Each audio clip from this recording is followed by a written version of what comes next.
शिवशक्ती कला वाणिज्य महाविद्यालय बाबुळगाव जिल्हा यवतमाळच्या वतीने इसवी सन 2020-21 या शैक्षणिक सत्रामध्ये सामाजिक न्याय आणि राष्ट्रीय एकात्मता या विषयावरती प्रमाणपत्र अभ्यासक्रम आयोजित केलेला आहे।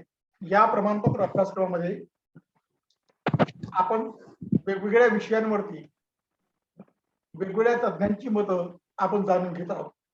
यामध्ये आज आपल्याशी संवाद साधण्यासाठी आले आहेत डॉक्टर दीपक कुटुरवार सर।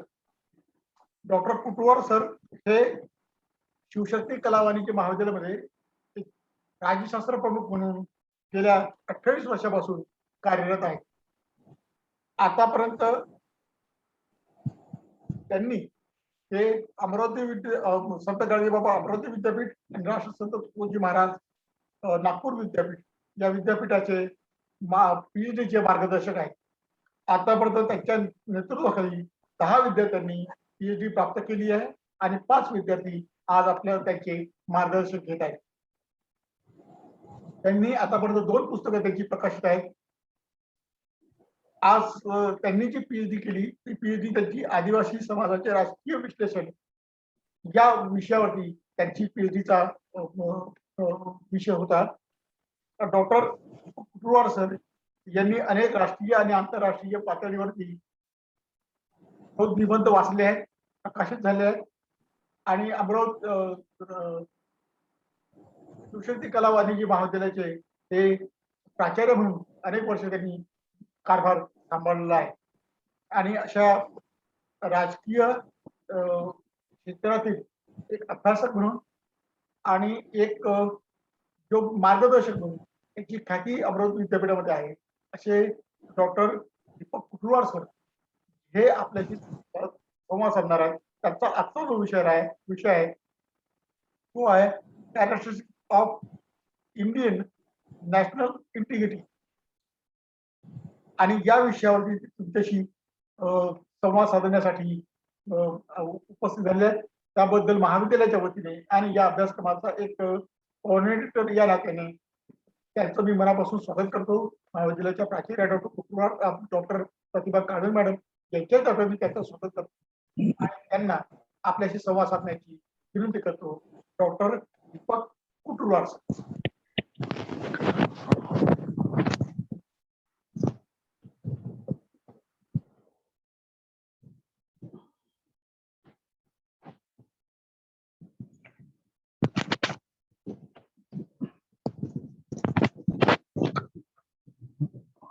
सर्वांना माझा नमस्कार।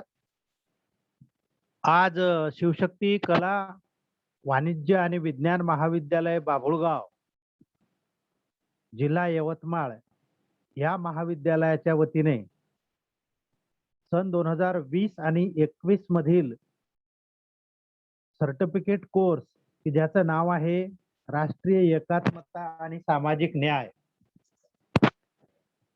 या विषयावर या महाविद्यालयाने म्हणजे आमच्या महाविद्यालयाने जे विविध प्रमाणपत्र कोर्स सुरू केलेले आहेत गेल्या 3-4 वर्षापासून, त्याच्यामधला हा एक कोर्स आहे।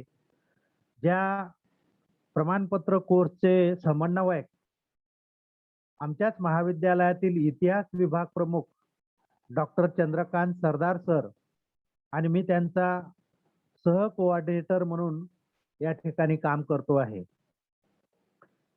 मला आनंद होतो की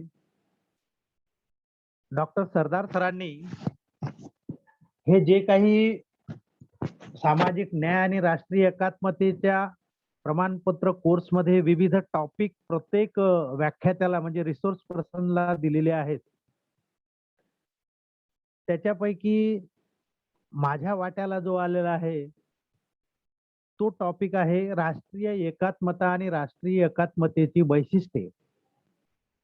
सर्वप्रथम या महाविद्यालयाच्या प्राचार्या डॉक्टर प्रतिभाताई काळमेघ मॅडम, IQSC चे समन्वयक प्राध्यापक डॉक्टर सुधीर त्रिकांडे सर, या प्रमाणपत्र कोर्समध्ये आमच्या महाविद्यालयातील जी प्राध्यापक मंडळी या ठिकाणी सहभागी झालेली आहेत त्या सर्व प्राध्यापक आणि जे विद्यार्थी आहेत आमच्या महाविद्यालयाचे आणि इतरही महाविद्यालयाचे, त्या सर्वांचं मी सर्वप्रथम कौतुक आणि अभिनंदन करतो. सरदार सरांनी माझा हा जो काही परिचय दिलेला आहे, या परिचया एवढा मी मोठा नाही. मी एक राज्यशास्त्राचा विद्यार्थी म्हणूनच या ठिकाणी आपल्याशी कोविड-19च्या पार्श्वभूमीवर ऑनलाईन अशा पद्धतीने तुमच्याशी मी संवाद साधणार आहोत. आज मुख्य मुद्दा असा आहे, की माझा जो विषय आहे तो आहे राष्ट्रीय एकात्मता आणि राष्ट्रीय एकात्मतेची वैशिष्ट्ये. मित्रहो, बाबासाहेब आंबेडकरांनी जी राज्यघटना 2 वर्ष 11 महिने 18 दिवस अथक परिश्रम करून जी लिहिलेली आहे, 152 देशाच्या राज्यघटनांचा बाबासाहेब आंबेडकरांनी आणि त्यांच्या टीमनी, विशेषतः बाबासाहेबांनी अभ्यास करून भारताची राज्यघटना ही तयार केलेली आहे. अतिशय जिकिरीचा प्रसंग होता आणि अतिशय क्लिष्ट अशा प्रकारची जबाबदारी आणि सर्वात मोठी जबाबदारी बाबासाहेबांनी स्वातंत्र्यपूर्व काळामध्येही स्वतःवर घेतली आणि ते पूर्णत्वास नेलेली आहे. सर्वप्रथम राज्यशास्त्राचा अभ्यासक आणि त्याचा प्राध्यापक म्हणून मी बाबासाहेबांच्या स्मृतीस नतमस्तक होतो. घटनाकारांनी आपल्या भारताची जी राज्यघटना तयार केली आहे 395 कलमांमध्ये, त्या प्रत्येक कलमांमध्ये एकच प्रामुख्याने गोष्ट त्यांनी नमूद केलेली आहे आणि ती आहे राष्ट्रीय एकात्मता कशी कायम राहील.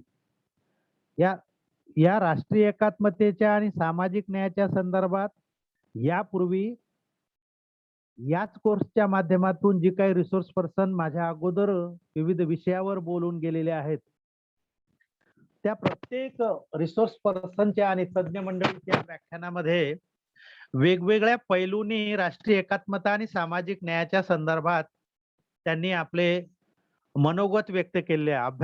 अभ्यास करून मनोगत व्यक्त केलंय. त्याच्यामध्ये आमचे मित्र डॉक्टर तेलगोटे सर, प्राध्यापक doctor Bige sir, Pyarelal Suryavanshi sir, इतिहासाचे अध्यक्ष श्रीमान बनसोड सर, ही जी काही मंडळी या ठिकाणी गेले, प्राध्यापक डॉक्टर बुटले सर, या मंडळींनी जे काही सामाजिक न्याय आणि एकात्मतेवर आपल्या टॉपिकवर जे व्याख्यान दिलेलं आहे ते खरोखरच माझ्या टॉपिक पेक्षा फार काही वेगळं नसेल. कदाचित मी त्यांचाच सार घेऊन हे प्रकरण मी तुमच्या समोर मांडणार आहे. फक्त फरक इतका आहे की थोडासा अभ्यास केल्यानंतर काही गोष्टी आपल्या लक्षात येत असतात आणि ही जी काही राष्ट्रीय एकात्मता आहे, एकात्मता आणि राष्ट्रीय एकात्मता याच्यामध्ये थोडासा फरक आहे. एकात्मता ही गाव पातळीवर सुद्धा असू शकते, कुटुंब पातळीवर सुद्धा असू शकते, जिल्हा पातळीवर सुद्धा असू शकते. परंतु राष्ट्रीय एकात्मतेचा आपण जेव्हा विचार करतो तेव्हा तुमच्या आणि माझ्या सर्वांच्या लक्षात येईल की राष्ट्राच्या दृष्टिकोनातून असलेली एकात्मता, त्याला म्हणतात राष्ट्रीय एकात्मता. राष्ट्रीय एकात्मता सदैव भारतामध्ये कायम राहावी हा अट्टहास घटनाकारांनी ठेवला असल्यामुळे एकात्मतेला फूट पडणार नाही याच्यासाठी भारताच्या राज्यघटनाकारांनी संघराज्याची संकल्पना स्वीकारलेली आहे. संघराज्य याचा अर्थ संपूर्ण अधिकार एकाच शासनाकडे. असे जरी असले तरी एका ठिकाणी बाबासाहेबांनी हे नेहमी प्रत्येक राज्य सरकारांना काही स्वातंत्र्य दिलेली आहेत. आपण जर थोडस 10व्या वर्गाचं स्मरण करीत असाल, इतर विषयाचे विद्यार्थी जर असाल तर, कारण या देशामध्ये सत्तेची विभागणी 3 गटामध्ये केली आहे. समवर्ती सूची, राज्य सूची आणि केंद्र सूची. त्याला संघ सूची असे म्हणतात. 97, 66 आणि 47. घटनाकारांनी प्रत्येक राज्य सरकारांना सुद्धा काही स्वातंत्र्य दिलेलं आहे अधिकाराच्या बाबतीत. परंतु हे स्वातंत्र्य हे अमर्याद असू नये याच्यासाठी एकात्मक संघराज्याची संकल्पना त्यांनी स्वीकारलेली आहे. आणि खऱ्या अर्थाने भारतात राष्ट्रीय एकात्मता ही एकात्मक संघराज्याच्या संकल्पनेमुळेच आजपर्यंत ती कायम टिकत आलेली आहे. याचं मी नेहमी विद्यार्थ्यांना आणि सर्वांना एक उदाहरण देत असतो, की या देशामधला कोणतंही सरकार, राज्य सरकार, कोणत्याही घटक राज्यातलं राज्य सरकार केव्हाही कोणतेही कायदे करू शकत नाही. त्याला अंतिम मंजुरात केंद्र सरकारचीच घ्यावी लागते.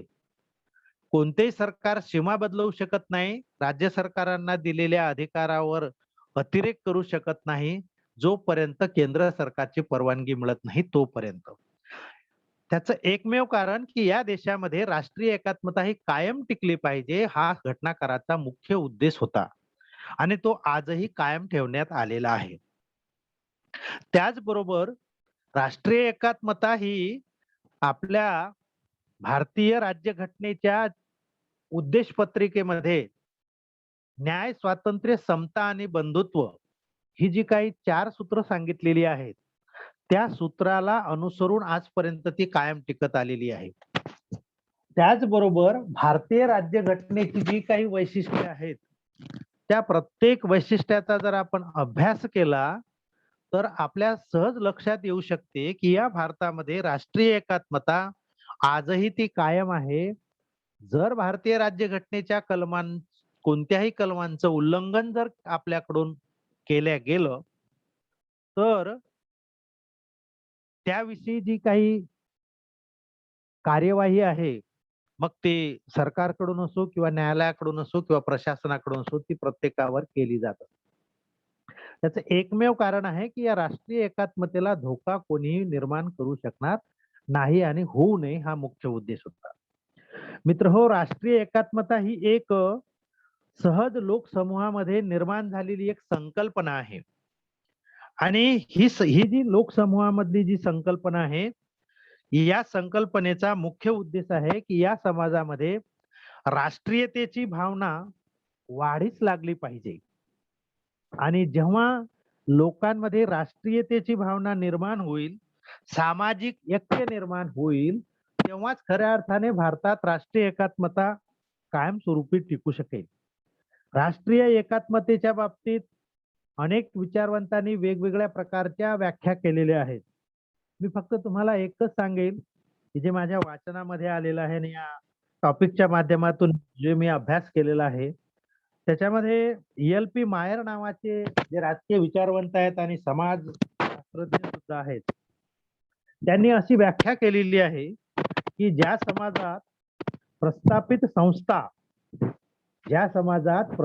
संस्था व त्यांच्याशी संबंधित असलेले हक्क व मूल्य यांचा सर्वसाधारणपणे स्वीकार केला जातो, ते राष्ट्र किंवा ते राज्य किंवा तो समाज एकात्म म्हणून समजला जातो. ही एक एल.पी. मायर या राज्यशास्त्रज्ञांनी आणि समाजशास्त्रज्ञांनी ही केलेली व्याख्या आहे.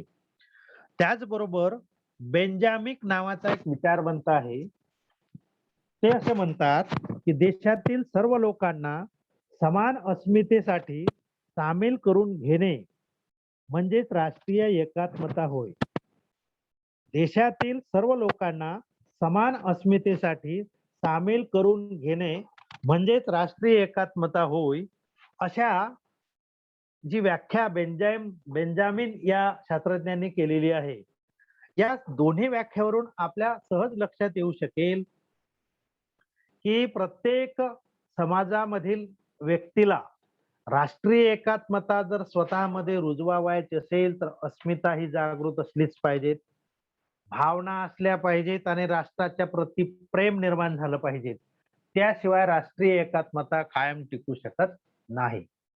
मित्रहो, राष्ट्रीय एकात्मता जर टिकली नाही, आजही तुम्हाला आठवत असेल, तुम्ही तुमच्या वाचनामध्ये आलं असेल, की भारतीय राज्यघटनेची जेवढी काही आपल्याला अधिकार दिले आहेत, 7 अधिकार दिले आहेत भारतीय घटनाकारांनी आपल्या भारतीय नागरिकांना, त्याच्यामध्ये समानतेचा जो अधिकार आहे, त्या समानतेच्या अधिकाराचा प्रामुख्याने जो उपयोग होतो, तो होतो राष्ट्रीय एकात्मता कायम ठेवण्यासाठी.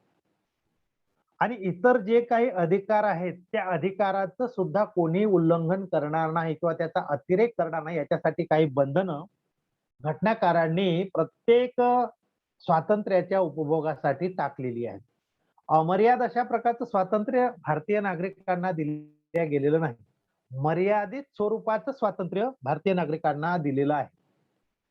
भारतीय घटनाकारांनी जी काही आपल्याला अधिकार दिले असतात, मग तो धर्म स्वातंत्र्याचा अधिकार असो, स्वातंत्र्याचा अधिकार असो, समतेचा अधिकार असो, संपत्तीचा अधिकार असो किंवा शिक्षण आणि सांस्कृतिक अधिकार असो किंवा घटनात्मक उपायाचा जो अधिकार आहे, घटनात्मक उपायाचा अधिकार हा या राज्यघटनेचा फार मोठा आत्मा आहे. घटनात्मक उपायाच्या अधिकारामध्ये सुद्धा वेगवेगळ्या प्रकारचे उपविभाग येतात, परंतु तो या ठिकाणी तो विषय अ, अ, जास्त मांडणे योग्य होणार नाही.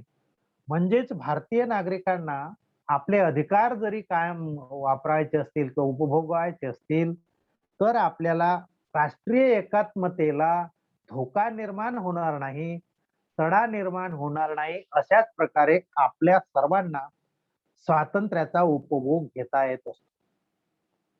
मग या राष्ट्रीय एकात्मतेची ढोबळमानाने जर अभ्यास केला, तर आपल्या लक्षात येऊ शकेल. माझा दुसरा एक पार्ट असा आहे, की या राष्ट्रीय एकात्मतेची वैशिष्ट्ये काय?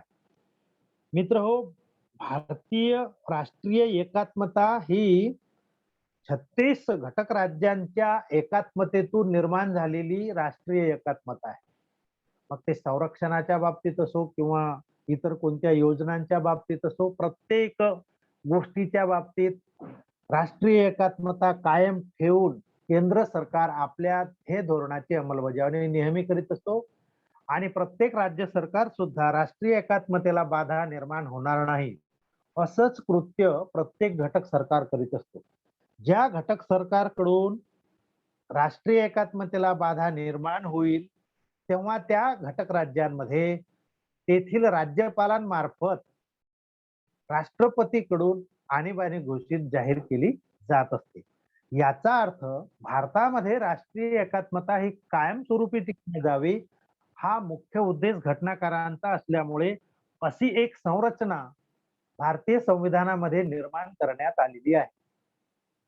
तुम्हाला एक उदाहरण नेहमी सांगतो, की राज्य सरकारकडे जी 66 विषय आहेत, या 66 विषयावर आणि समवर्ती सूचीतील 47 विषयावर वेळ प्रसंगी केंद्र सरकार म्हणजे भारताचे सरकार कायदे करू शकते आणि भारतीय संविधानामध्ये स्पष्ट असं म्हटलेलं आहे, की एकाच वेळेस 2 सरकारने जर कायदे केले असतील, म्हणजे केंद्र सरकार आणि राज्य सरकारांनी एकाच वेळेस एकाच कलमांवर जर कायदे केले असतील, तर तेव्हा राज्य सरकारचा कायदा रद्द होतो आणि केंद्र सरकारच्या कायद्याची अंमलबजावणी केली जात असते. हे कशासाठी भारतीय घटनाकारांनी करून ठेवलेलं आहे? त्याचा मुख्य उद्देश असा आहे, की या देशाची एकात्मता कायम टिकल्या जावी. प्रत्येक राज्य सरकार एकलकोंड्या प्रकारे किंवा हम करे सो कायदा या प्रवृत्तीने वागणार नाही आणि केंद्र सरकारला सुद्धा धक्का लावू देणार नाही, असं कृत्य कोणत्याही घटक सरकारने करता कामा नये. यासाठीच राष्ट्रीय एकात्मता विविध कलमांचा आधार घेऊन, राज्यघटनेच्या कलमांचा आधार घेऊन आजपर्यंत भारतामध्ये राष्ट्रीय एकात्मता कायम टिकत आलेली आहे. मित्रहो, आपण नेहमी विचार करीत असतो, राष्ट्राचा विचार सर्वोच्च शेवटी असतो. सुरुवातीला गाव पातळीवरील पहिल्यांदा कुटुंब, नंतर गाव, नंतर तालुका, नंतर जिल्हा, मग राज्य आणि मग राष्ट्र. परंतु ही जी बांधणी केलेली आहे प्रशासनाच्या दृष्टिकोनातून, ती अतिशय उत्कृष्ट अशा प्रकारची बांधणी करून ठेवलेली आहे आणि त्या बांधणीच्याच माध्यमातून राष्ट्रीय एकात्मता कायम स्वरूपात टिकलेली आहे. म्हणून राष्ट्रीय एकात्मता ही एक मानवी भावना आहे आणि मानवी अस्मिता आणि मानवाच्या संदर्भात असलेली एक निष्ठा आहे. या 3 गोष्टीच्या माध्यमातूनच आपण राष्ट्रीय एकात्मतेचा आपण विचार करणार आहोत. जोपर्यंत समाजामध्ये मानसिक आणि भावनिक दृष्ट्या एकात्मता निर्माण होणार नाही, तोपर्यंत राष्ट्रीय एकात्मता कायम टिकू शकणार नाही आणि भारतीय लोकशाहीमध्ये ही आज मोठ्या प्रमाणात लोकांमध्ये रुजलेली भावना आहे, की मी जे काही कार्य करतो आहे ते माझ्या राष्ट्रासाठी करतो आहे. मला जे काही करायचं आहे ते माझ्या देशासाठी करावायचं आहे. म्हणजेच राष्ट्रीय एकात्मता मी कायम ठेवून मला हे सर्व कृत्य करावायची आहेत. ढोबळमानाने राष्ट्रीय एकात्मता ही घटनेच्या कलमांच्या आधारे राहून, अंतर्गत राहूनच कायम टिकत आलेली आहे. याचं संपूर्ण श्रेय भारतीय राज्यघटनेचे घटनाकार यांना ही राष्ट्रीय एकात्मता टिकून ठेवण्याच्या बाबतीतलं श्रेय मोठ्या प्रमाणात जातं. काही मंडळी, या देशातील काही मंडळी राष्ट्रीय एकात्मतेला फूट पाडण्याचा प्रयत्न वेळोवेळी नक्की करीत असतात. परंतु तेव्हा थोडंसं न्यायालयीन हस्तक्षेप झाला असल्यामुळे ती एकात्मता नेहमी कायम टिकत आलेली आहे. आज तुम्हाला माहित असेल, की न्यायालयाचे वर्चस्व प्रशासनामधलं वाढलेलं आपणास दिसून येतं. त्याचं कारण असं आहे, की जी काही प्रशासन व्यवस्था आहे, ती प्रशासन व्यवस्था लोककल्याणकारी योजनांना तडा देऊन काम करीत आली आहे. म्हणून प्रत्येक व्यक्ती उठतो आणि हायकोर्ट आणि सुप्रीम कोर्टामध्ये जातो. परंतु आज एक प्रथा या शासनाच्या मध्ये पडलेली दिसून येतं, की बऱ्याचशा गोष्टीमध्ये सरकार ही हायकोर्ट आणि सुप्रीम कोर्टाचे निर्णय सुद्धा मान्य करत नाही. म्हणून कधी-कधी आपल्याला तुम्हा आणि आपल्या सर्वांना वर्तमानपत्रातून अशा बातम्या ऐकायला मिळतात किंवा वाचायला आपल्याला मिळतात, की सुप्रीम कोर्टाने राज्य सरकारांना किंवा सुप्रीम कोर्टाने केंद्र सरकारना काय म्हणतो आपण त्याला फटकारले, त्यांना वेगवेगळ्या प्रकारची शिक्षा दिली, असं आपण वाक्य वर्तमानपत्रामध्ये ऐकतो. त्याचे एकमेव कारण आहे मित्रहो, ते म्हणजे या देशाच्या राष्ट्रीय एकात्मतेला कोणतंही सरकार, कोणती व्यक्ती, कोणती संस्था बाधा निर्माण करू शकत नाही. याचाच अर्थ प्रत्येक भारतीय नागरिकांनी या देशामध्ये जर सामाजिक न्याय प्रस्थापित करावायचा असेल, तर राष्ट्रीय एकात्मतेच्या अंतर्गत राहूनच जर कृत्य केलं किंवा वर्तन केलं, तर सहज या देशामध्ये राष्ट्रीय एकात्मतेसोबत सामाजिक न्याय सुद्धा प्रत्येकाला मिळू शकेल आणि सामाजिक न्यायानेच प्रत्येक व्यक्ती आपलं वर्तन करू शकेल. मग ते राज्य सरकार असो, संस्था असो किंवा व्यक्ती असो. प्रत्येकाला कायद्याचे बंधनामध्ये राहूनच काम करावं लागत असतं. म्हणून राष्ट्रीय एकात्मता ही एक मानसिक आणि भावनात्मक अशा प्रकारची संकल्पना आहे आणि ती आज भारतामध्ये आणि संपूर्ण घटक राज्यांमध्ये सर्व संपूर्ण जनतेमध्ये रुजलेली आहे असे आपणास दिसून येते. म्हणून या देशातले अनेक प्रश्न राष्ट्रीय एकात्मतेच्या माध्यमातून सोडविले जात असतात, सुटलेले आहेत. काही प्रश्न निरंतर ते कायम राहणारेच आहेत.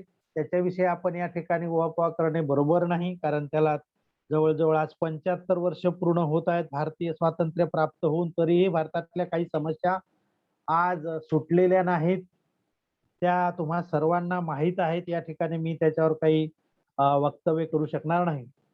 परंतु राष्ट्रीय एकात्मता ही एक लोकसमाजामध्ये निर्माण झालेली मानसिक आणि भावनात्मक अशा प्रकारची भावना आहे आणि ती सदैव कायम राहावी, हीच आपण या सर्टिफिकेट कोर्सच्या माध्यमातून लोकांकडून, संपूर्ण जनतेकडून एक अपेक्षा बाळगूया.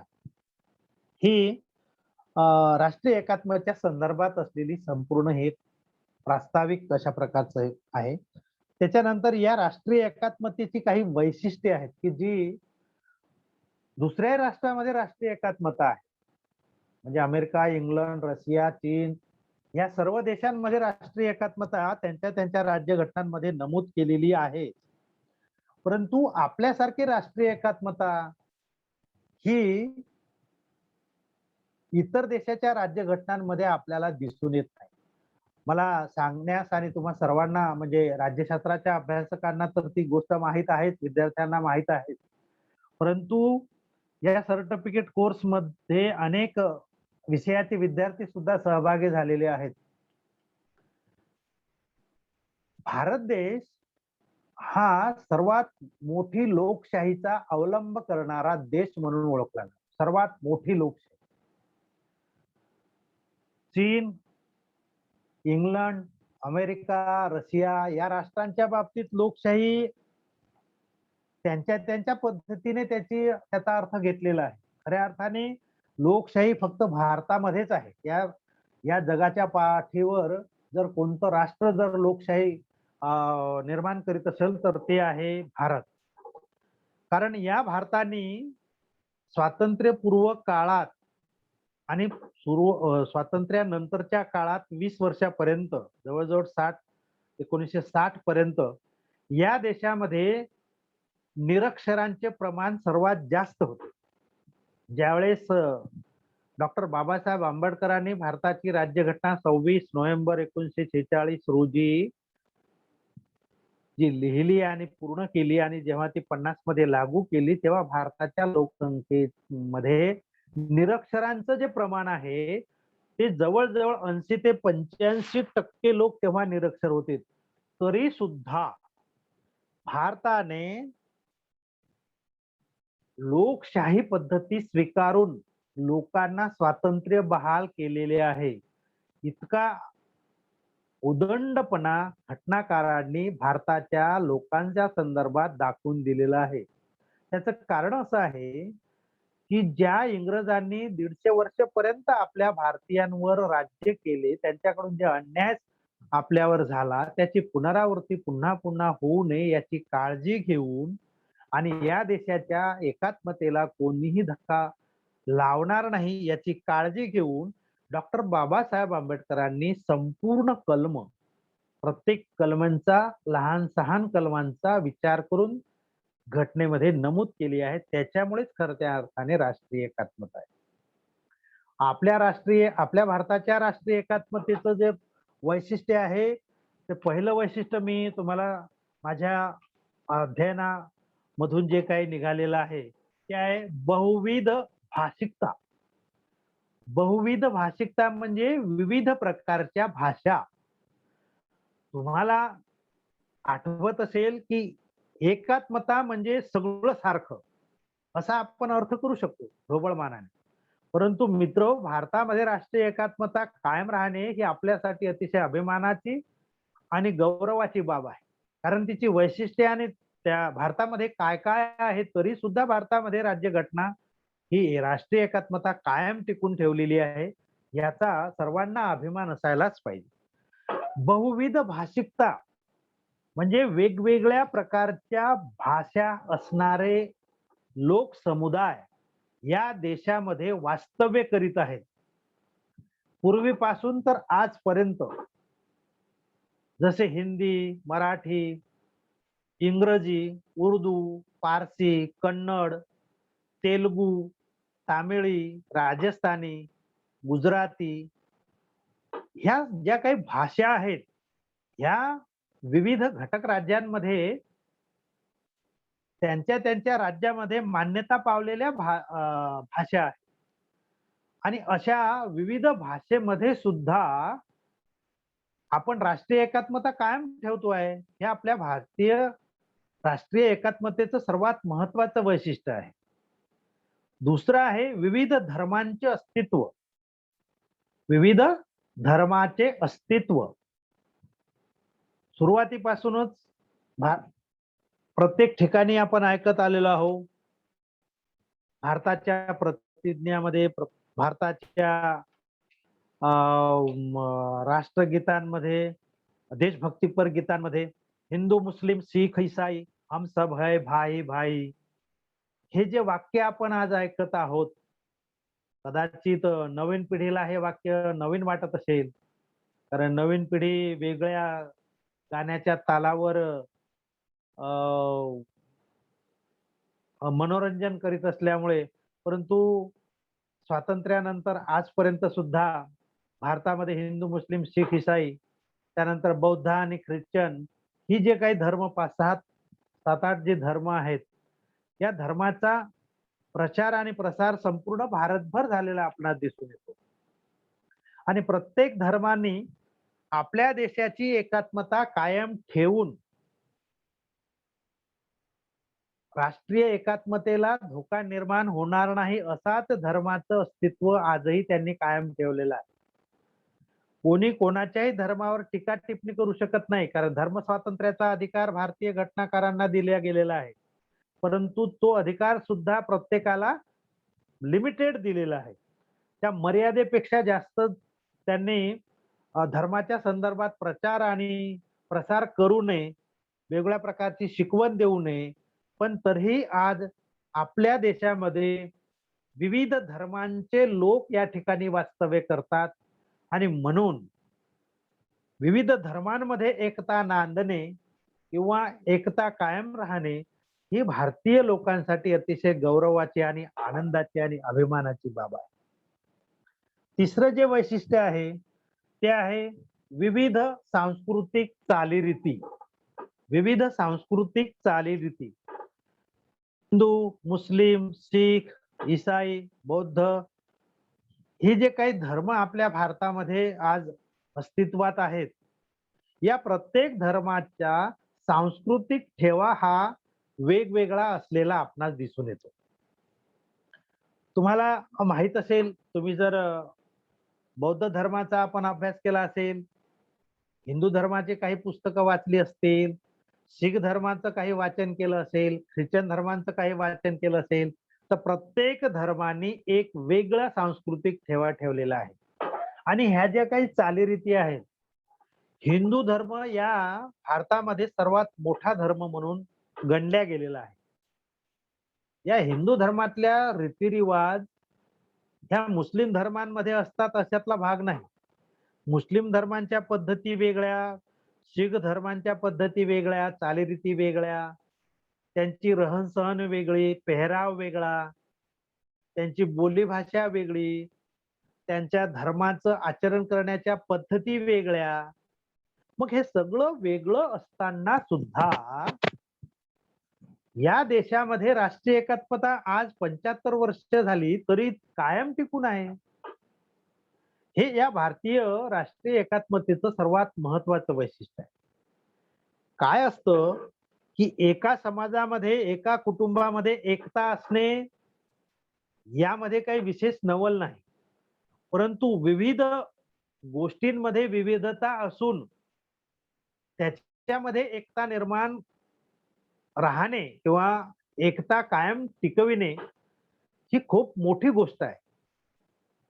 या सगळ्या गोष्टीला जर कशाने बांधून ठेवलं असेल आज, तर ते आहे भारताच्या राज्यघटनेच्या कलमांनी बांधून ठेवलेलं आहे. चौथं वैशिष्ट्य आहे विविध जातीयता म्हणून एक वैशिष्ट्य आहे. या देशामध्ये विविध, जसे विविध धर्मांचे लोक राहतात, विविध भाषेचे लोक राहतात, तसे विविध जातीचे लोक सुद्धा राहतात. त्याच्यामध्ये मी जाती तुम्हाला सांगणार नाही की अनेक जाती आहेत. त्यात पोट जाती आहेत, जाती आहेत.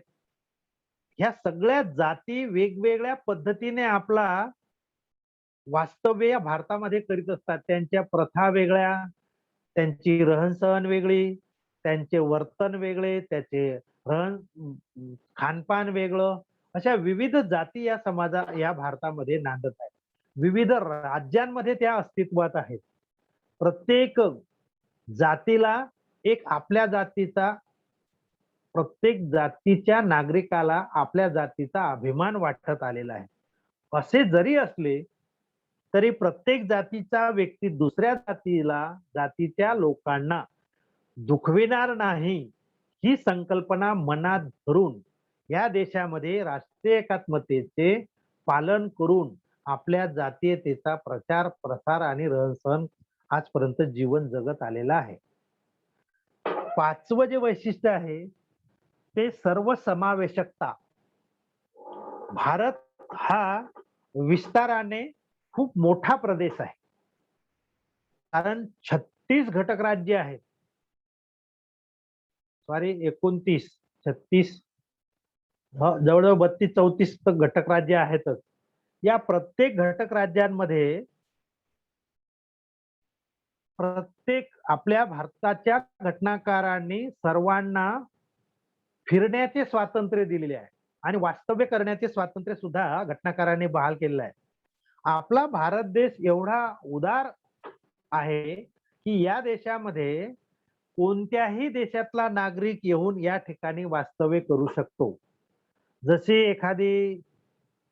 जसा समुद्र आहे, या समुद्रामध्ये वेगवेगळ्या भागांमधून, वेगवेगळ्या प्रदेशांमधून, वेगवेगळ्या विभागांमधून नद्या वाहत वाहत येत असतात.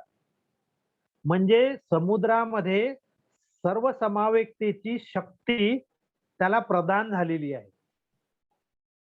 कारण प्रत्येक नदी काही स्वच्छ पाणी घेऊन येते अशातला भाग नाही. अनेक नद्या घाणेरडे पाणी सुद्धा घेऊन येत असतात. त्या सर्वांना समाविष्ट करून घेऊन त्याच्यातून कसा गोडवा निर्माण केला जाईल, हे या समुद्रासारख्या घटकांकडून आपल्या संपूर्ण जनतेने शिकायला पाहिजे. म्हणून भारत देश सुद्धा तशाच प्रकारे आहे. या देशामध्ये अनेक देशातील लोक वास्तव्य करण्यासाठी येत असतात. विशेषतः बांगलादेशी लोक, पाकिस्तानचे लोक, अफगाणिस्तानचे, मुस्लिम धार्जिणे जे राष्ट्र आहेत, त्या सर्व राष्ट्रांमधले लोक भारतामध्ये येऊन आजपर्यंत वास्तव्य करीत आलेले आहेत. भारताच्या सरकारने कोणत्याही व्यक्तीला कोणत्याही परकीय नागरिक दिलं नाही. म्हणून आज मध्ये मध्ये तुम्हाला आठवत असेल, महाराष्ट्रामध्ये जे काही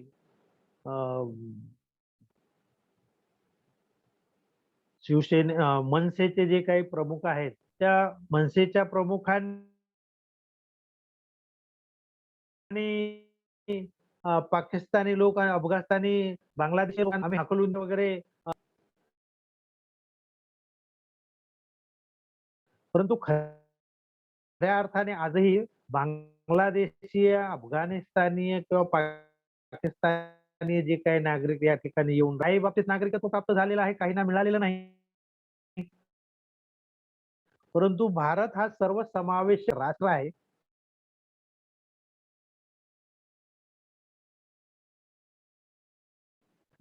त्यानंतरचं जे वैशिष्ट्य आहे ते आहे विविधतेमध्ये एकता. विविधतेमध्ये एकता हे वैशिष्ट्य याच्यासाठी, याच्यापूर्वी जी काही आपण भाषा, धर्म,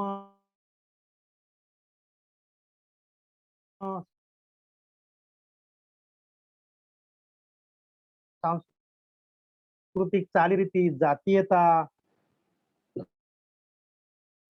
सांस्कृतिक ठेवा असलेले, चालीरीती असलेले लोक या भारतामध्ये वास्तव्य करीत असतात. परंतु या देशामध्ये अशी ही विविधता जरी असली तरी या देशामध्ये एकता मात्र कायम नांदत आलेली आहे. त्याचं कारण असं आहे की प्रत्येक व्यक्तीला नागरिकत्व देत असताना किंवा स्वातंत्र्य बहाल करत असताना त्यांच्यावर काही अटी टाकण्यात आलेले आहे की कोणत्याही देशाच्या नागरिकांनी जरी या देशामध्ये वास्तव्य करीत असले तरी त्यांनी आमच्या देशाच्या एकात्मतेला तडा जाणार नाही असं कृत्य करू नये. आणि एक उदाहरण सांगतो तुम्हाला. प्रत्येक केंद्र सरकारमध्ये आणि राज्य सरकारमध्ये 90च्या दशकानंतर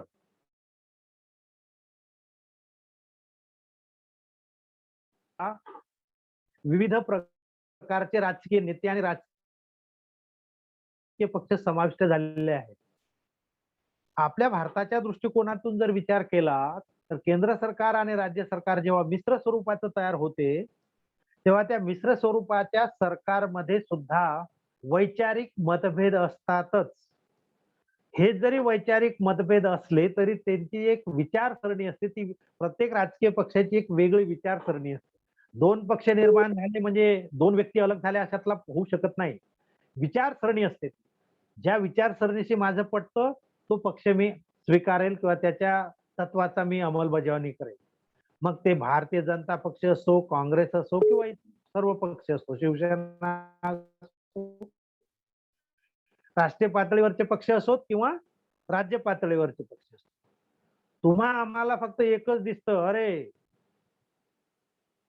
की शरद पवार साहेब गडकरी साहेबांना मिळाले म्हणजे त्यांचं काहीतरी शिस्ते आहे, इतकंच फक्त आपल्या लोकांना दिसतं. परंतु मित्र हो, हे नेहमी लक्षात ठेवा, मी नेहमी आमच्या विद्यार्थ्यांना सांगत असतो, राजकारण हे अवलोकनायचं असतं, राजकारण करायचं नसतं. कारण राजकारणामधले जी काही मोठी मंडळी आहे, त्या मोठ्या मंडळीचा आपण सर्वांनी आदर्श घ्यावा. लहान लहान खेड्यांमध्ये आज पार्टिशन झालेले आहे, म्हणजे पार्ट्या पडलेल्या आहेत, भांडणं होतात, एकमेकाच्या काटछाट करतात. हे केवळ फक्त ग्रामीण स्तरावरच आहे. राजकीय स्तरावर म्हणजे राज्य स्तरावर आणि राष्ट्रीय स्तरावर असं कधीच होत नसतं. प्रत्येक जण आपली वैचारिक पातळी कायम ठेवून, विचाराशी तडजोड न करता आपला पक्ष कायम ठेवून दुसऱ्या पक्षाशी तो संबंध प्रस्थापित करीत असतो. म्हणून नेहमी कार्यकर्त्यांना माझं नेहमी सांगणं असते, की बाबांनो, तुम्ही तुमच्या हाताने नुकसान करून घेऊ नका. राजकीय नेते एकाच व्यासपीठावर संध्याकाळी बसतात. तुम्ही उगाच भांडण करीत बसता. म्हणून या देशामध्ये विविध धर्मांचे लोक, विविध जातीचे, पंथांचे आणि चालीरीतीचे लोक राहत असले तरी यांच्यामध्ये विविधतेमध्ये एकता आहे. आणि तुम्हा सर्वांना प्रत्येक वेळेस आठवत असेल, जेव्हा जेव्हा भारताच्या राष्ट्रीय एकात्मतेला परकीय राष्ट्रांकडून धोका निर्माण झाला असेल किंवा या देशामध्ये एखादा आकस्मिक प्रसंग घडला असेल, तर अशा वेळेस संसदेमधले सर्व पक्ष त्या मुद्द्यावर एक होऊन त्या संकटाला सामना करण्यास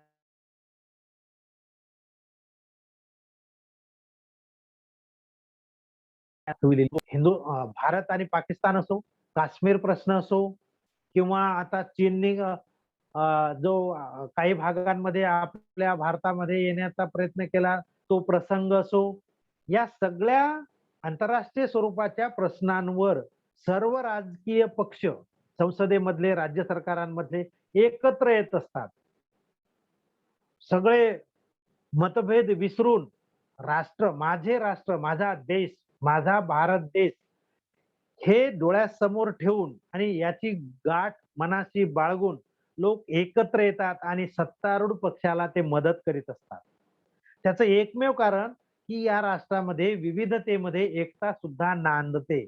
आणि आम्ही आमच्या भारतामध्ये अनेक झगडे करू, आमचे भांडणं आहेत, आम्ही पक्ष वेगळे काय, निवडणुकीच्या काळात एकमेकांना वैचारिक दृष्ट्या भाषण देत असतात, तुम्ही असे आम्ही असे.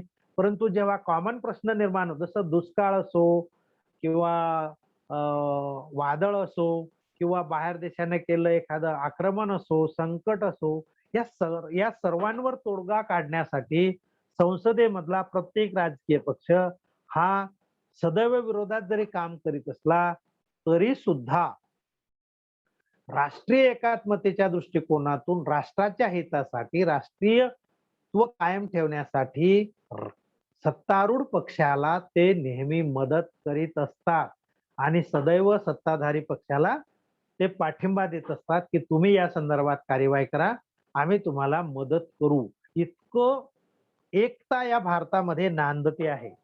म्हणून या विविधतेमध्ये एकता या या राष्ट्रीय एकात्मतेचे एक वैशिष्ट्य ठरलेलं आहे.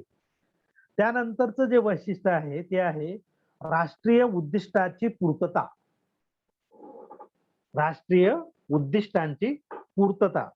प्रत्येक राष्ट्राला काही उद्दिष्टे असतात आणि त्याची पूर्तता करणे हे प्रत्येक भारताच्या नागरिकांचं कर्तव्य आहे. साधारणपणे आपल्या उद्देश पत्रिकेचे उद्दिष्टे काय? न्याय, स्वातंत्र्य, समता आणि बंधुत्व. न्याय, स्वातंत्र्य, समता आणि बंधुत्व ह्या चारही संकल्पना 75 वर्षापासून ह्या कायम स्वरूपी भारतामध्ये टिकून राहिलेल्या आहेत. न्याय आहे, प्रत्येकाला न्याय दिला जातो. अन्याय झाला असेल तर त्याला न्यायालयाची दारे ठोठावण्यास मुभा आहे. न्यायदान सुद्धा राज्यघटनेच्या कलमाच्या अंतर्गत राहूनच न्यायदान न्यायव्यवस्था न्यायदान करीत असते. प्रत्येकाला स्वातंत्र्य आहे. कोणालाही आपल्या स्वातंत्र्याचा उपभोग हा अमर्याद स्वरूपाचा करता येत नाही. केल्यास त्याच्यावर राज्य सरकार आणि केंद्र सरकारकडून बंधने निर्माण केली जात असतात. समता निर्माण केली जात असते. समतेची कलम आहे भारताच्या राज्यघटनेमध्ये. त्याचे सुद्धा उपविभाग आहेत.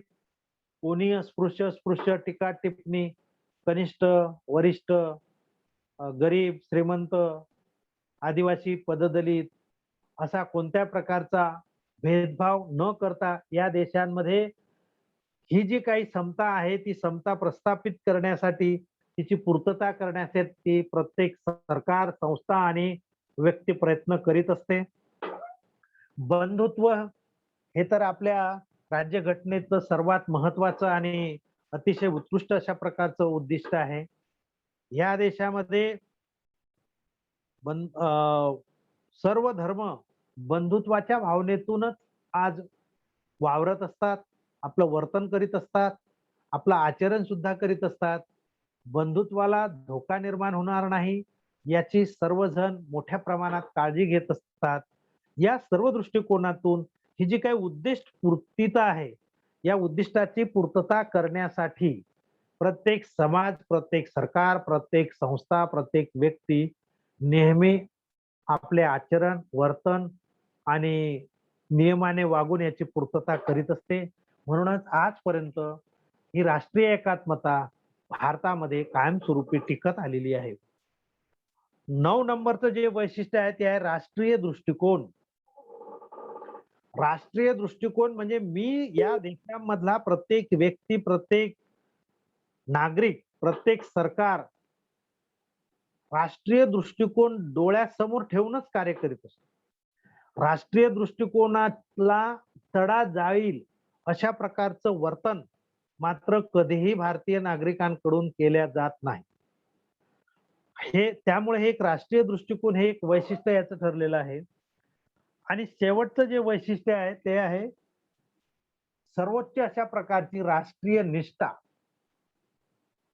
जे सर्वोच्च अशा प्रकारची राष्ट्रीय निष्ठा.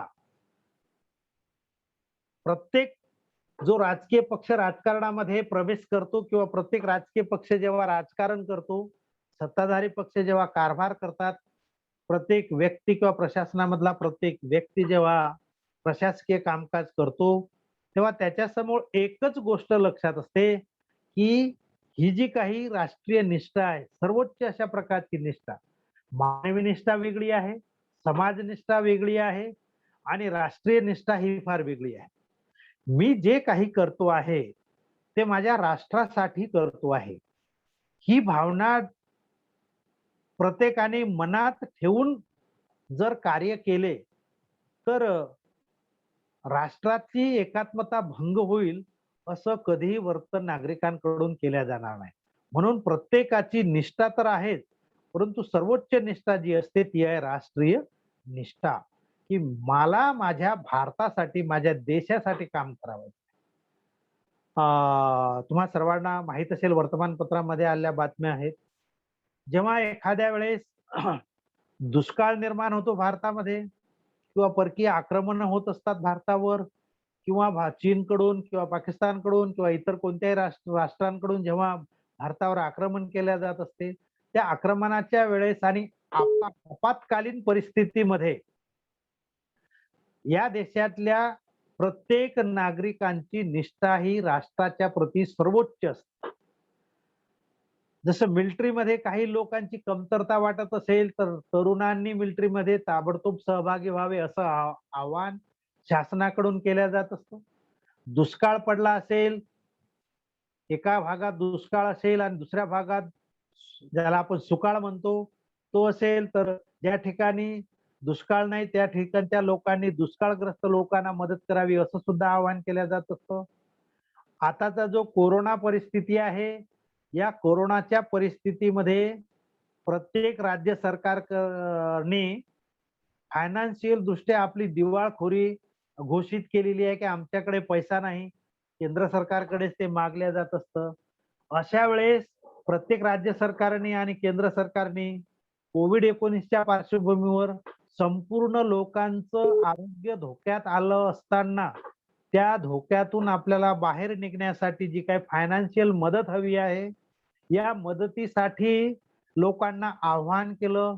मोठ्या प्रमाणात भारतीय नागरिकांनी त्यांच्या आव्हानाला प्रतिसाद दिला, राज्य सरकारांना प्रतिसाद केला आणि आज कोविडच्या म्हणजे अर्थात कोरोनाच्या परिस्थितीतून बऱ्यापैकी आपण सावरलेलो आहोत. याचं एकमेव कारण या देशाप्रती, या देशातील नागरिकांची असलेली सर्वोच्च अशा प्रकारची राष्ट्रीय निष्ठा.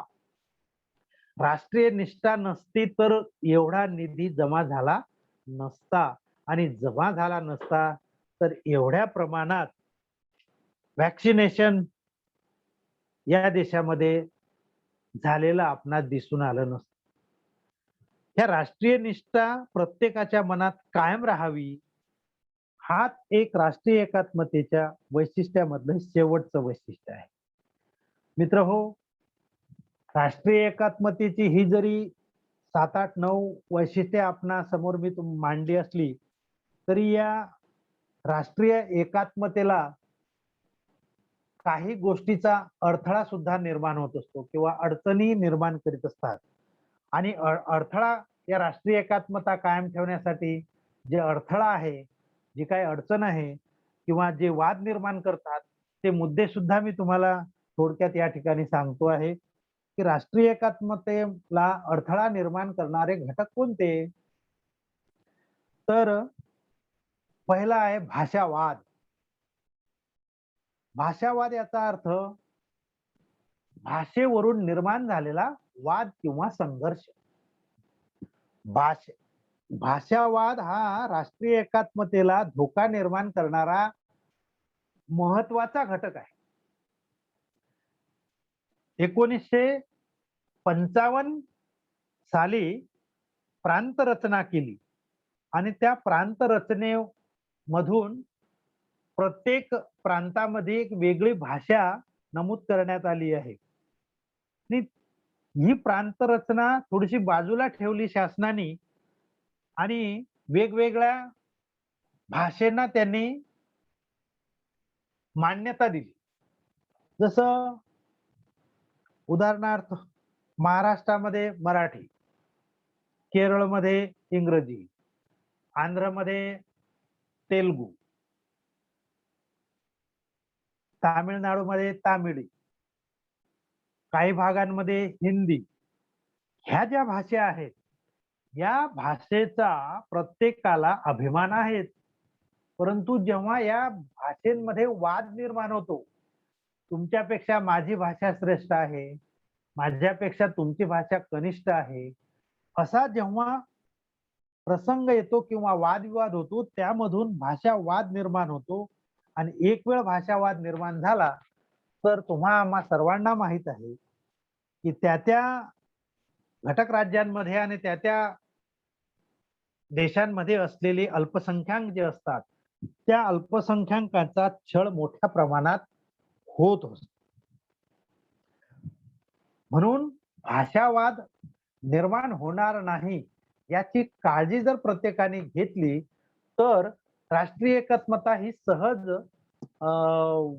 कायमस्वरूपी टिकू शकेल. परंतु आज भारतामध्ये भाषावाद हा निर्माण झालेला आहे.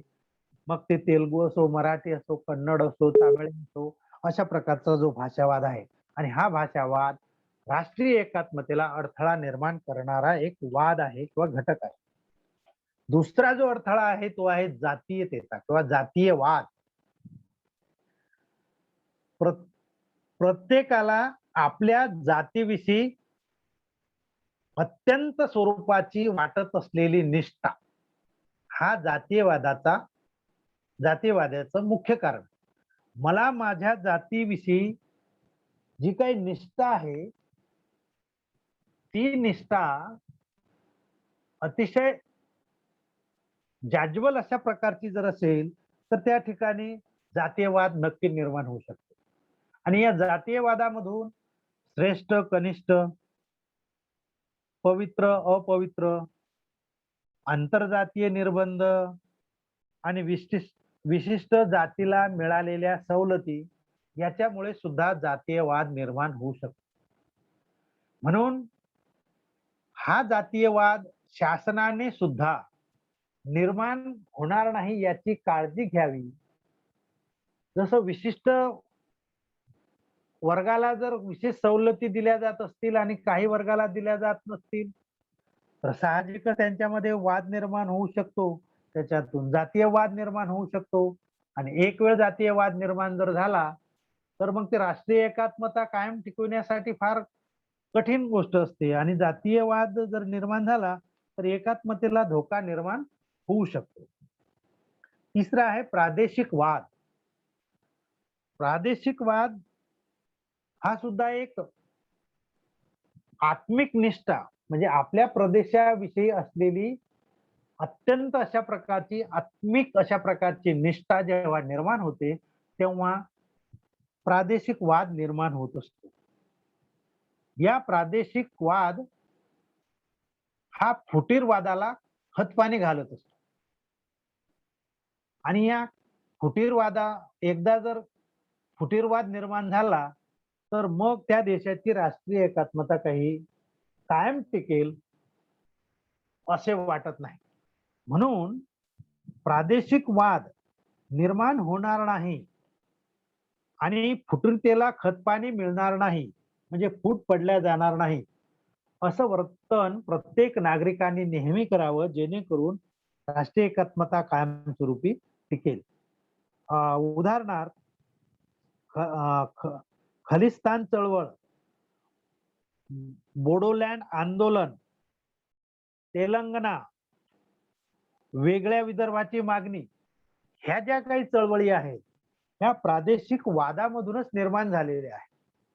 विदर्भ वेगळा असावा, तेलंगणा वेगळं असावं, ही जी काही मागणी पुढे आली आज तेलंगणा आणि आंध्र हा जो काही घटक राज्य अलग अलग झालेली आहेत ह्या प्रादेशिक वादामधूनच निर्माण झालेली आहे.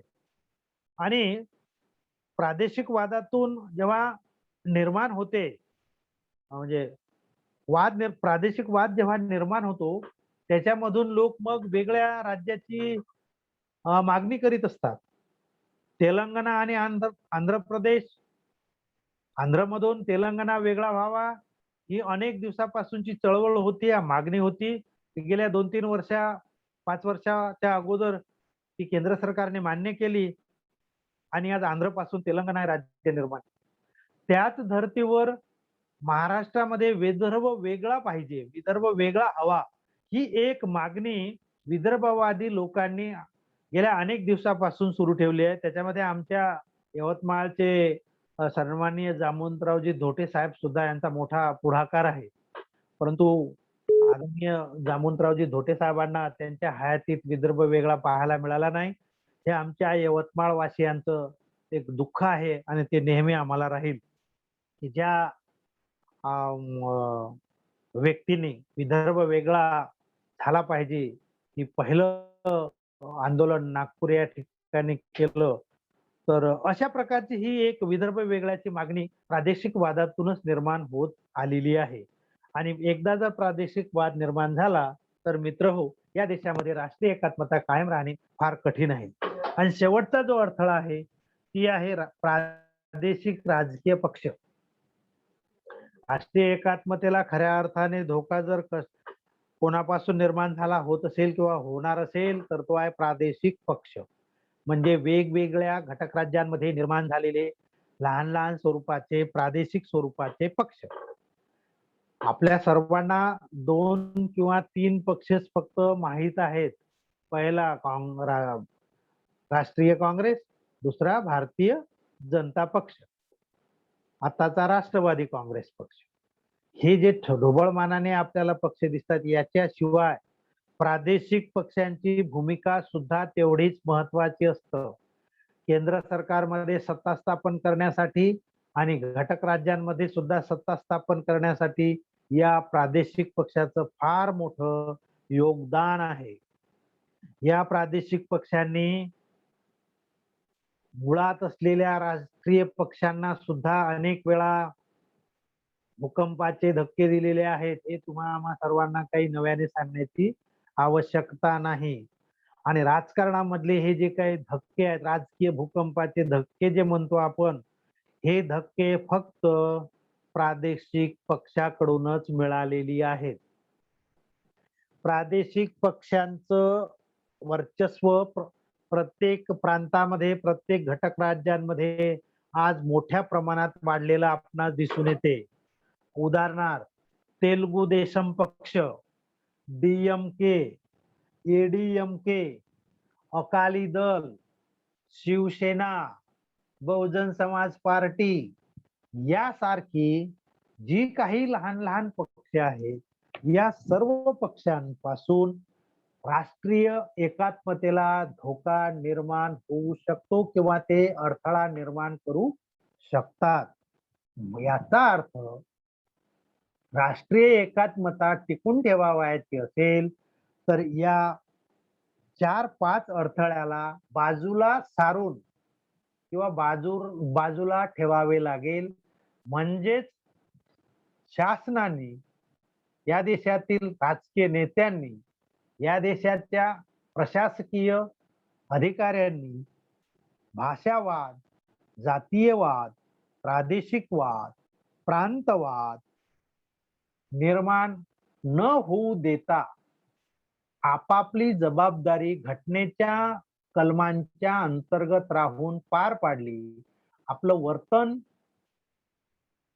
संविधानाच्या अंतर्गत राहून जर केलं तर मात्र राष्ट्रीय एकात्मता ही कायमस्वरूपी भारतात राहू शकेल. अन्यथा या भारताच्या मध्ये राष्ट्रीय एकात्मतेला अडथळा निर्माण होऊ शकतो. मित्रहो, या राष्ट्रीय एकात्मता आणि वैशिष्ट्ये याचा शेवटचाच फक्त तुमच्या समोर मुद्दे मांडतो.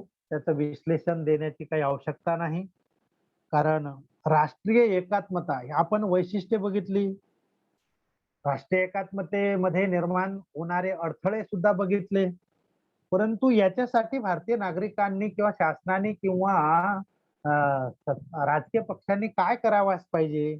राष्ट्रीय एकात्मता वृद्धिंगत म्हणजे वाढ व्हावी, राष्ट्रीय एकात्मता मध्ये वाढ व्हावी याच्यासाठी काय उपाय केले पाहिजे, हा सुद्धा या विषयाच्या अंतर्गत येणाराच मुद्दा असल्यामुळे मी तो तुमच्या समोर अगदी 5 मिनिटांमध्ये तो मांडतो आहे. आणि तो हे जे उपाय राष्ट्रीय एकात्मता वृद्धिंगत म्हणजे वाढ, राष्ट्रीय एकात्मतेमध्ये वाढ करण्यासाठी आपल्याला सर्वांना म्हणजे राजकीय पक्ष, सत्ताधारी पक्ष, समाज, नागरिक, न्यायदान व्यवस्था आणि प्रशासन अधिकारी यांनी हे उपाय नक्की करावे, जेणेकरून आपल्या राष्ट्रीय एकात्मतेला मध्ये वाढ होईल आणि देश एक उत्कृष्ट अशा प्रकारच्या राष्ट्रीय एकात्मतेचा एक आदर्श लोकांसमोर निर्माण करेल. त्याच्यामधला जो पहिला राष्ट्रीय एकात्मतेमध्ये वाढ होण्याचा पहिला उपाय आहे दारिद्र्य व लोकसंख्या विरुद्ध सर्वकष लढा उभा करणे. दारिद्र्य आणि लोकसंख्या वाढ याविषयी सर्वकष लढा उभा करणे हा उपाय गेल्या अनेक वर्षापासून प्रत्येक राजकीय पक्ष करीत आला. स्वर्गीय श्रीमती इंदिरा गांधी भारताच्या पंतप्रधान, त्यांनी दारिद्र्य निर्मूलन आणि गरिबी हटाव हा एक मोठा प्रोग्राम लावला होता त्या पिरियड मध्ये. काही अंशी दारिद्र्य कमी झालं असेल, गरिबी कमी झालं असेल, परंतु त्याचं जे प्रमाण आहे ते प्रमाण मात्र अत्यंत कमी आहे. केवळ राजकीय पक्षांनी निवडणुका जिंकण्यासाठी केलेला हा प्रोग्राम होता. मला आठवतं 77, 78 आणि 80च्या दशकांमध्ये स्वर्गीय श्रीमती इंदिरा गांधी या जगामधून निघून गेल्या नंतर किंवा जाण्याच्या पूर्वी या देशामधली लोकसंख्येच्या संदर्भात आणि दारिद्र्य निर्मूलनाच्या संदर्भात मोठ्या प्रमाणात केंद्र सरकारने आणि राज्य सरकारने कार्यक्रम राबविले. काही अंशी ते यशस्वी झाले, काही अंशी त्याच्यामध्ये यश आलेलं नाही. लोकसंख्या नियंत्रण हा सुद्धा त्याच्यातलाच महत्वाचा.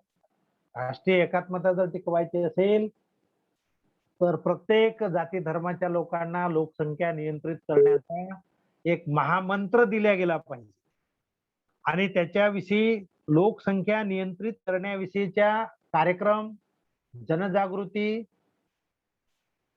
प्रचार आणि प्रचार हा करावा म्हणजे केल्या गेला पाहिजे. दारिद्र्य निर्मूलनाच्या संदर्भात आणि लोकसंख्या नियंत्रित करण्याच्या बाबतीत.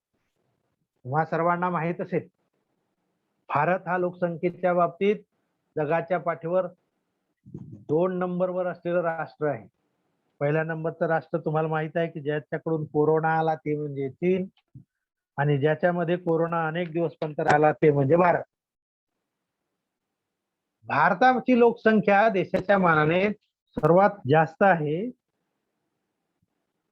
यावर सर्वकष अशा प्रकारचा उपाय शासनाने आणि सरकारांनी आणि राजकीय पक्षांनी आणि शासकीय यंत्रणांनी आणि संस्थांनी करावाच पाहिजे. दुसरा जो मुद्दा आहे संपर्क भाषेचा विकास आणि स्वीकार, हा सुद्धा एक महत्वाचा घटक राष्ट्रीय एकात्मतेच्या वृद्धीसाठी आवश्यक आहे. ज्या आपल्याला दुसऱ्याशी संपर्क साधण्यासाठीची जी भाषा आहे तिचा विकास झाला पाहिजे आणि तिचा प्रत्येकाने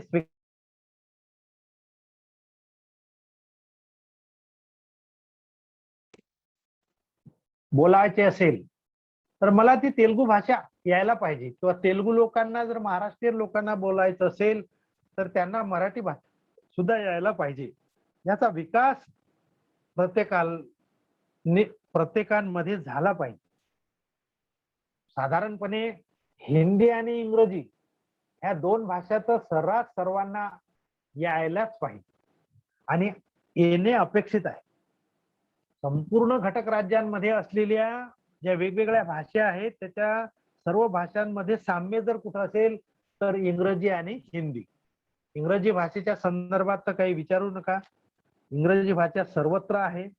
परंतु काही राज्यांमध्ये इंग्रजी सुद्धा बोललो तरी सुद्धा त्यांना समजणे फार कठीण आहे. तुम्ही आंध्र प्रदेशातच काही भागांमध्ये जा, तुम्हाला त्यांना तिथे ना इंग्रजी येत ना हिंदी येत. मग तुमचा आणि माझ्या सारख्याची फार मोठी अडचण येत असते. म्हणून संपर्क भाषेचा विकास व्हावा आणि प्रत्येकाने संपर्क भाषेचा स्वीकार करावा जेणेकरून राष्ट्रीय एकात्मता ही वाढीस लागू शकेल. तिसरा जो मुद्दा आहे अखिल भारतीय शैक्षणिक धोरणाची आखणी आणि अंमलबजावणी.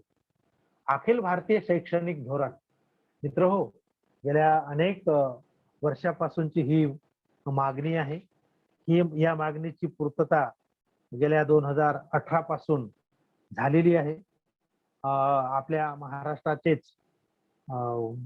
जे प्रकाशजी जावडेकर साहेब जे केंद्रामध्ये 2017-18 मध्ये मानव संसाधन विकास मंत्री म्हणून त्यांनी जे काम केलं तेव्हा मात्र त्यांनी अखिल भारतीय शैक्षणिक धोरणाची आखणी केली आणि त्याची अंमलबजावणी 2023 पासून करणार आहेत. ही आपल्यासाठी आनंदाची बाब आहे. अखिल भारतीय शैक्षणिक धोरण हे राष्ट्रीय एकात्मते कायम ठेवण्यासाठी निश्चितच फलदायी ठरेल आणि राष्ट्रीय एकात्मते ठेवण्यासाठी शिक्षणाचा रोल खूप मोठा आहे. जेवढी आखणी केली त्याची अंमलबजावणी सुद्धा प्रत्येकाने करावाच पाहिजे. नाहीतर प्लॅनिंग वेगळं असतं आणि त्याची अंमलबजावणी वेगळी असतं. असं होता कामा नये. म्हणून अखिल भारतीय शैक्षणिक धोरण त्याची आखणी आणि त्याची अंमलबजावणी ही मोठ्या प्रमाणात आणि पारदर्शकपणे जर केली तर या देशामध्ये राष्ट्रीय एकात्मता वाढीस लागू शकेल हा मला विश्वास आहे. चौथा आहे धर्मनिरपेक्षतापूर्वक आविष्कार. धर्मनिरपेक्षतापूर्वक आविष्कार. आविष्कार म्हणजे निरपेक्षपणे धर्मनिरपेक्षपणे प्रत्येकाने आपले आचरण करणे, कोणत्याही धर्माला तुच्छ न लेखणे, कोणत्याही धर्माच्या प्रसार आणि प्रचारामध्ये अडथळा निर्माण न करणे, याचा आविष्कार प्रत्येकाने करा. म्हणजे प्रत्येकाला धर्माची उपासना, आचरण, आचार विचार आणि उपासना करण्याचं स्वातंत्र्य घटनेने बहाल केलेलं आहे, परंतु त्याचा आविष्कार जेवढा व्हायला पाहिजे तो झालेला नाही, तो होणे अतिशय आवश्यक आहे. 5वं आहे सामाजिक समता निर्माण करणे. या समाजामध्ये विविध प्रकारचे लोक वास्तव्य करतात, राहत असतात. गरीब, श्रीमंत, सावकार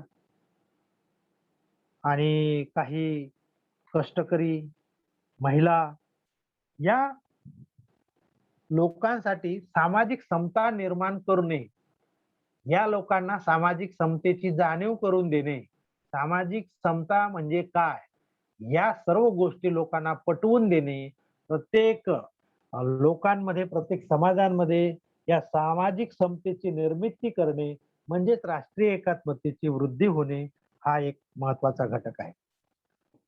5वं आहे निकोप राजकारण.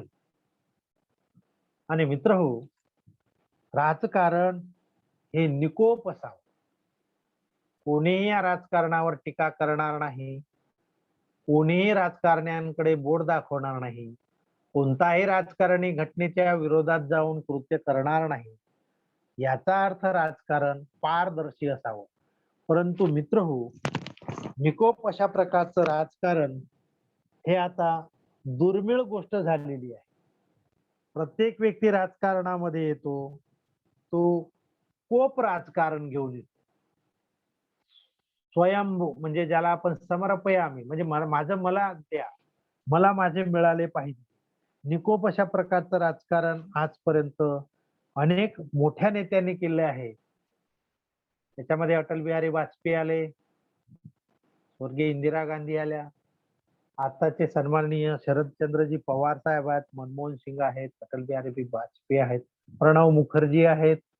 अशी मोठी मंडळी नक्कीच निकोप राजकारण करण्यामध्ये तरबेज होती. परंतु आज निकोप राजकारण ही दुर्मिळ गोष्ट झाली असली तरी राष्ट्रीय एकात्मता कायम ठेवायची असेल या भारतामध्ये, तर निकोप अशा प्रकारचं राजकारण असणे अतिशय आवश्यक आहे. निकोप राजकारण करण्यासाठी राजकीय पक्षांना प्रशिक्षण, त्यांच्यासाठीची ध्येय धोरणं, यांच्यासाठीची जी काही यांना ट्रेनिंग म्हणतो आपण त्याला, प्रशिक्षण देणे अतिशय आवश्यक आहे. तेव्हाच हे निकोप राजकारण होऊ शकेल आणि निकोप राजकारणातून मग राष्ट्रीय एकात्मतेमध्ये वृद्धी होऊ शकेल. नंतरचा मुद्दा आहे प्रचार साधनांचे लोकमत जागृतीसाठी प्रभावी व व्यापक वापर करणे. प्रचार साधनं कोणती आहेत? आता या नवीन अलीकडच्या युगात गेल्या दशकापासून जे प्रसार माध्यम झाली आहेत, पूर्वी होती टीव्ही म्हणजे टेलिव्हिजन, रेडिओ, साऊंड सर्व्हिस, ही होती प्रसार माध्यम. वर्तमानपत्र, मासिक, पाक्षिक ही होती प्रसार माध्यम. आताची प्रसार माध्यम ही वेगळी झालेली आहेत. इंटरनेटच्या युगांमध्ये जग खूप जवळ आलेलं आहे. पोस्टामधली पत्र कमी झालेली आहेत. चुकून एखाद्या वेळेस एखादं पत्र जर आलं तर आज आपल्याला खूप अतिशय आनंद वाटतो की अरे या युगात सुद्धा पत्र येत असतात, परंतु काही गोष्टी अशा असतात त्या पत्रामध्येच नमूद कराव्या लागत असतात. ही जी काही प्रसार माध्यम आहेत, आता व्हॉट्सअप आहे, इंस्टाग्राम आहे, असे विविध अशा प्रकारचे ऍप याच्यामध्ये आपल्याला मिळालेले आहेत. की प्रसार माध्यमाचा वापर हा लोकांमध्ये जागृती घडविण्यासाठी झाला पाहिजे. आज दिल्लीमध्ये काय घडलेलं आहे ते प्रत्यक्ष आपल्याला पाहावयास मिळतं.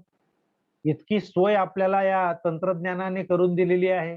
याचा वापर सुद्धा लोकांमध्ये जाणीव जागृती करण्यासाठी मोठ्या प्रमाणात केला जावा, त्याचा वापर सुद्धा केला गेला पाहिजे. परंतु लोकमत जागृतीच्या संदर्भात माझ्या अभ्यासानुसार ही जी काही साधनं आहेत, ही साधनं जागृतीपेक्षा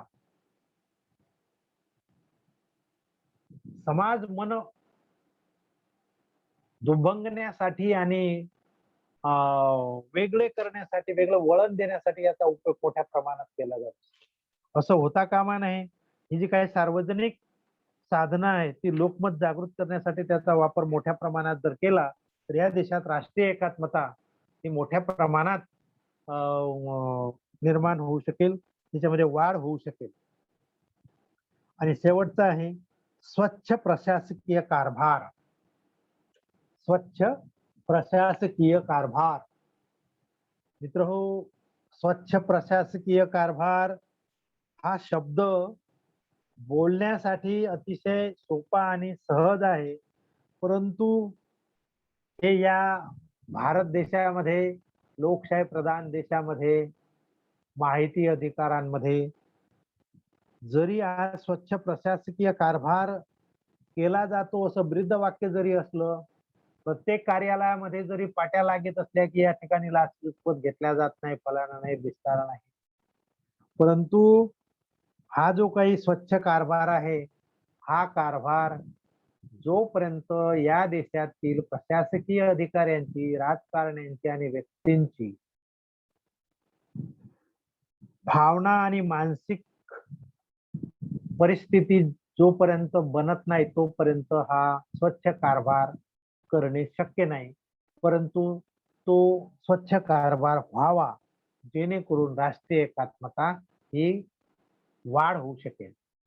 अण्णा हजारे साहेबांनी माहितीचा अधिकार आपल्याकडे फार मोठं शस्त्र दिलं, परंतु आज त्याची अवस्था काय आहे हे ज्यांनी माहिती अधिकार वाचला, ज्यांनी माहिती अधिकारामध्ये शासनाने केलेल्या सुधारणा वाचल्या असतील त्यांना याची कल्पना येऊ शकेल. आज माहिती अधिकार सुद्धा काही कार्यालयाने कुचकामी ठरवलेला आहे. काही कार्यालयानेच नव्हे तर राजकीय नेत्यांनी, राजकीय पक्षांनी आणि सरकारने सुद्धा कुचकामी ठरवलेला आहे. याच्यामध्ये वेगळं असं काही सांगण्याची आवश्यकता नाही. म्हणून स्वच्छ प्रशासकीय कारभार हा राष्ट्रीय एकात्मता वाढीसाठी अतिशय महत्वाचा भाग आहे. तो जर या देशामध्ये झाला तर प्रत्येकाला राष्ट्रीय एकात्मता मोठ्या प्रमाणात वाढ करता येईल. आणि शेवटचं आहे सुरक्षित हमी, सुरक्षिततेची हमी. भारतीय नागरिकांना भारतीय राज्यघटनेने कलमानुसार प्रत्येकाला सुरक्षितता प्रदान केलेली आहे, परंतु आजच्या युगामध्ये महिलांना, गोरगरिबांना, पददलितांना आणि तरुण पिढीला सुरक्षित जीवन आजही वाटत नाही. कारण या देशामध्ये सुरक्षिततेचा प्रश्न हा अतिशय वेशीवर टांगलेला असल्यामुळे सुरक्षिततेकडे आजपर्यंत कोणत्याही प्रशासकीय अधिकाऱ्यांनी विशेष लक्ष दिलेलं नाही. म्हणूनच या देशातील महिला असुरक्षित आहेत असं नेहमी महिलांच्या संवादातून आपल्याला दिसून येत असतं. अशा प्रकारे मी आज आपल्या समोर राष्ट्रीय एकात्मता आणि राष्ट्रीय एकात्मतेची वैशिष्ट्ये, राष्ट्रीय एकात्मतेमध्ये निर्माण होणारे अडथळे आणि राष्ट्रीय एकात्मता वृद्धिंगत म्हणजे राष्ट्रीय एकात्मतेमध्ये वाढ कशामुळे होते, त्याच्या कोणते उपाय केले म्हणजेच राष्ट्रीय एकात्मतेमध्ये वाढ होऊ शकते, या संदर्भात मी आपल्या समोर विचार मांडलेले आहेत. आणि आपल्या सर्वांकडून एकच अपेक्षा करतो की हा जो 30 तासिकेचा आमच्या महाविद्यालयाकडून सामाजिक न्याय आणि राष्ट्रीय एकात्मता या शीर्षकाचा जो अभ्यासक्रम 30 तासिकेमध्ये आम्ही आपल्या समोर ऑनलाईन पद्धतीने कोविड-19च्या पार्श्वभूमीवर ऑनलाईन पद्धतीने आपल्या समोर मांडलेला आहे. त्याच्यामधला बराचसा भाग आपल्या जीवनासाठी निश्चितच उपयोगी आहे. मी आशा करतो की या राष्ट्रीय एकात्मता आणि त्याची वैशिष्ट्ये आणि त्याचे अडथळे आणि त्याचे उपाय याचा आपल्याला जेवढा जीवनामध्ये फायदा होईल तो प्रत्येकाने करून घ्यावा आणि या देशाच्या राष्ट्रीय एकात्मतेला वाढीसाठी हातभार लावावा. आणि मला विश्वास आहे की या अभ्यासक्रमामध्ये सहभागी झालेले सर्व घटक या राष्ट्रीय एकात्मतेची जोपासना करण्यासाठी निश्चितच प्रयत्न करतील, हा माझा विश्वास आहे. माझ्या महाविद्यालयाकडून हा 30 दिवसाचा जो कोर्स या ठिकाणी डॉक्टर सरदार सर आणि महाविद्यालयाच्या प्राचार्या डॉक्टर प्रतिभाताई काळमेघ यांनी जो काही आयोजित केलेला आहे त्याच्यातला एक छोटासा भाग माझ्या वाट्याला आला. मी खूप मोठा अभ्यासक नाही, मी खूप मोठा राजकीय विचारवंत नाही, मी तुमच्यासारखाच विद्यार्थी आहे. विद्यार्थी म्हणूनच याचं वाचन केलं आणि त्या वाचनातून मी तुमच्या समोर हे विचार मांडलेले आहेत. चुकले असतील तरी सुद्धा माफ करा आणि चांगलं असेल तेवढं मात्र नक्की घ्या. आणि या ठिकाणी महाविद्यालयाचे प्राचार्य काळमेघ मॅडम, या अभ्यासक्रमाचे समन्वयक इतिहास विभाग प्रमुख डॉक्टर चंद्रकांतजी सरदार सर आणि आपण सर्व विद्यार्थी अतिशय शांततेने माझे विचार आपण ऐकून घेतले त्याबद्दल मी तुमचा शतशः आभारी आहे. आणि असेच आम्हाला संधी देत चला. धन्यवाद. जय हिंद, जय भारत. धन्यवाद पवार सर. अत्यंत विस्तृतपणे आणि अत्यंत मुद्देसूदपणे आपण आपले विचार मांडले. महाविद्यालयाच्या वतीने आणि या अभ्यासक्रमाच्या वतीने आपणच आपले एकमेकांच्या सोबत आभार मानून आणि हा इथे ही लिंक संपवतो. धन्यवाद. धन्यवाद. धन्यवाद. थँक्यू.